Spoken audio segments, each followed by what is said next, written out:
Indian Premier League next season start అవ్వడానికి చాలా సమయం ఉన్నా అప్పుడే టాక్ ఆఫ్ ది నేషన్గా మారిపోయింది.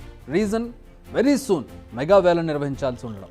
అయితే ఇప్పుడు అసలు ఆక్షనే వద్దని డిమాండ్స్ వినిపిస్తూ ఉన్నాయి. ఈ డిమాండ్ చేస్తుంది బాలీవుడ్ కింగ్ షారూక్ ఖాన్. ఆయనే కోల్కతా నైట్ రైడర్స్ చీఫ్ కూడా. రీసెంట్గా మీటింగ్ జరిగితే టీమ్ ఓనర్స్ అంతా మాటలతోనే మంటలు రేపారట. ఎందుకు అసలు ఈ మెగా ఆక్షన్ కాంట్రవర్సీ ఏంటి, ఫ్రాంచైజీ ఓనర్స్ కోరుకుంటున్నది ఏంటి? ఐపీఎల్ మెగా ఆక్షన్ నిర్వహించాలంటే ముందు కొన్ని అంశాలపై క్లారిటీ రావాలి.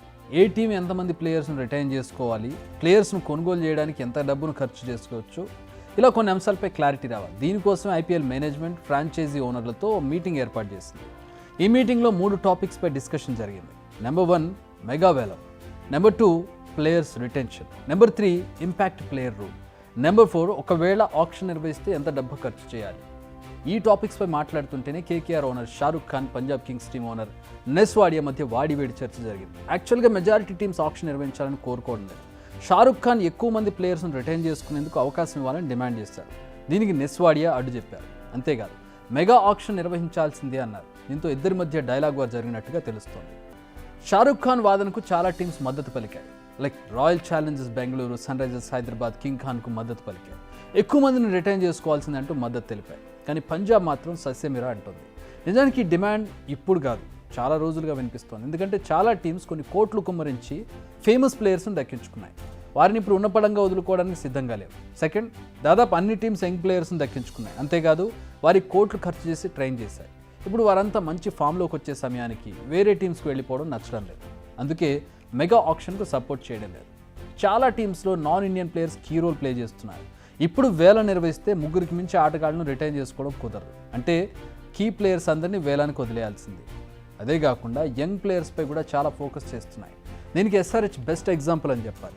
అభిషేక్ శర్మని తీసుకోండి. అభిషేక్ శర్మ ఫుల్ ఫామ్లోకి రావడానికి 3 ఏళ్ళు పట్టింది. లాస్ట్ సీజన్లో దుమ్ము లేపాడు జూనియర్ శర్మ. ఇప్పుడు అతన్ని వదులుకోవడానికి ఎస్ఆర్హెచ్ ఆబ్వియస్లీ సిద్ధంగా ఉండదు. అలాగని కోట్లు ఖర్చు పెట్టి తీసుకోవచ్చు అనుకున్న ప్లేయర్స్ కూడా ఉన్నారు. కానీ వారిని వదులుకోవాలని లేదు. దీంతో ఏం చేయాలో తోచడం లేదు కావ్య మారంతికి. ఇదే విషయాన్ని కుండబద్దలు కొట్టినట్టు చెప్పేసిందట మీటింగ్లో. అంతేకాదు మొత్తం 7 ప్లేయర్స్ని రిటైన్ చేసుకునే ఛాన్స్ ఇవ్వాలన్నారు. అండ్ మెగా వేలం 5 ఇయర్స్కి ఒకసారి నిర్వహిస్తే సరిపోతుందని కూడా వీళ్ళు సజెస్ట్ చేశారని తెలుస్తోంది. ఇలా ఒక్కో టీంది ఒక్కో అభిప్రాయం. Last season winner KKR, runner up SRH, ఈ 2 టీమ్స్ చాలా బలంగా ఉన్నాయి కాబట్టి డిమాండ్ చేస్తున్నాయి. ఇలా అనడానికి లేదు. ఎందుకంటే మెజారిటీ టీమ్స్ ఆటగాళ్లను ఎక్కువ సంఖ్యలో రిటైన్ చేసుకునేందుకు ఇంట్రెస్ట్ చూపుతున్నాయి. వాళ్ళ పర్ఫార్మెన్స్ ఎలా ఉన్నా, గెలిచినా ఓడినా కూడా ఆ టీంలో ఒక మెంబర్ అయినప్పుడు, ఆ టీంలో అతను ఎదిగినప్పుడు, ఆ టీంలో పర్ఫార్మెన్స్ ఎలా ఉన్నా కూడా ఆ టీంలో ఆ మెంబర్ ఉండాలని కోరుకోవడంలో తప్పులేదు. అలా చాలా టీమ్స్ కోరుకుంటున్నాయి. బట్ మీటింగ్ మాత్రం అసంపూర్తిగానే ముగిసింది. ఏకాభిప్రాయం అయితే రాలేదు. కానీ ఏకాభిప్రాయం రావాల్సింది. అలా రావాలంటే మరోసారి ఫ్రాంచైజీ ఓనర్స్ భేటీ కావాలి. అయితే అది ఎప్పుడన్నది ఇంకా క్లారిటీ రాలేదు. ఇక్కడ ఇంకో విషయం గమనించాలి. అదేంటంటే ఇలా ఫ్రాంచైజీలు ఎంత అరిచి గీపెట్టినా ఫైనల్ డెసిషన్ మాత్రం పెద్దన్న బీసీసీఐదే. బీసీసీఐ చెప్పిందే ఫైనల్. పర్ సపోజ్ బీసీసీఐ కనుక రిటైన్ చేసుకునే నెంబర్ని ఇంక్రీజ్ చేస్తే మెగా ఆక్షన్ ఉండే ఛాన్స్ ఉండదు. మినీ వేలం సరిపోతుంది. కానీ ఎవరేం చెప్పినా నథింగ్, ఆక్షన్ జరగాల్సిందే అంటే మాత్రం చచ్చినట్టు ప్లేయర్స్ను వదులుకొని వేలంలో పాల్గొనాల్సింది. అందుకే ప్లాన్ బీని కూడా రెడీ చేసుకున్నట్టుగా కనిపిస్తుంది. ప్రస్తుతం ఫ్రాంచైజీల శాలరీ క్యాప్ 90 కోట్లుగా ఉంది. దాన్ని 130 నుంచి 140 కోట్లకు పెంచాలనే డిమాండ్ ఉంది. మరి బీసీసీఐ ఓటు ఎటువైపు ఉంటుందో చూడాలి. బిగ్ టీవీ అవుట్లుక్ కథనాలు నచ్చితే వెంటనే బిగ్ టీవీ ఛానల్ ను సబ్స్క్రైబ్ చేయండి.